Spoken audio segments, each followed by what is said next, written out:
Hindi ko kailangan ng tulong nyo! Santino, makinig ka, anak. Dahil sa ginawa mo, pinag-initan kami ni Mayor. Pinabugbog kami sa mga tauhan niya. Mabuti na lang nakatakas kami. Ano?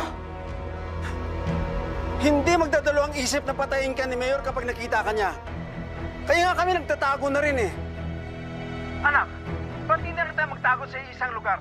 Magpalakas tayo, tapos kapag malakas na tayo, balikan natin yung mga gerero na yan, anak. Ha? Anak, alam mo, kailangan ka namin at alam ko rin na kailangan mo kami. Nasa panganib ang buhay mo kapag hindi mo kami kasama. Anak, isipin mo si Erika, nasa panganib ang buhay niya. Magtulungan tayo, anak. Ha?